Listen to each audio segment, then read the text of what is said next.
America as a nation was sought after initially by those fleeing religious persecution in Europe.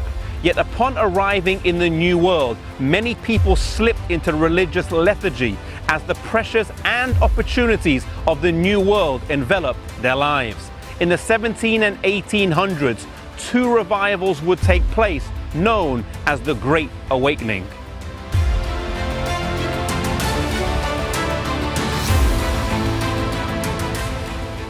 An integral individual in the first Great Awakening was George Whitefield.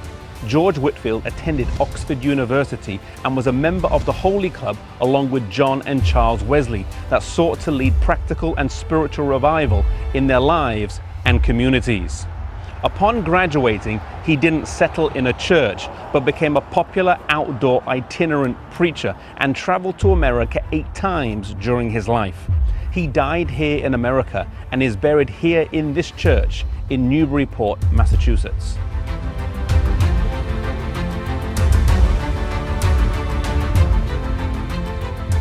In the 1740s, it's likely that apart from the King of England, George Whitefield was the most well-known Englishman in America. His captivating sermons thrilled large audiences all up and down the eastern seaboard and led to a revival amongst all denominations, in particular the Baptists. He is the first preacher who preached to the enslaved in the South, and this Great Awakening was the first time that African Americans had embraced Christianity in large numbers. This first Great Awakening led to a multiplication of churches and greater respect and cooperation between all denominations.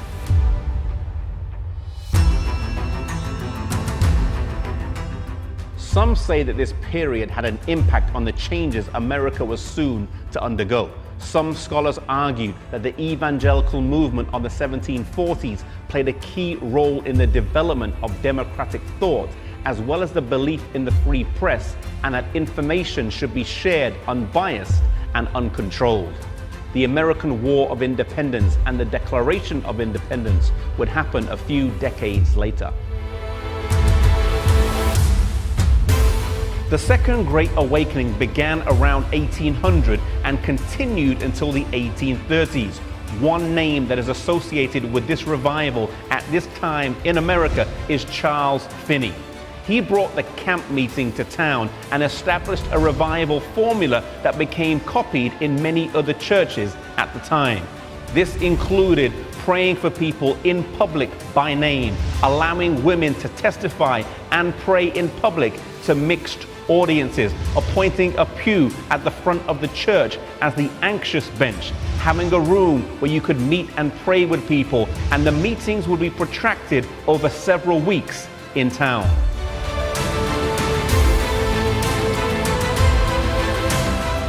In small chapels all across the East Coast, and as well as in large cities, the revival took place. It was especially strong in the northeasterly states in America, and it marked a significant shift where it moved beyond the educated elite to those less educated and less wealthy. A byproduct of this revival were the other reform movements that it encouraged, such as the temperance movement, the abolition of slavery, and women's rights.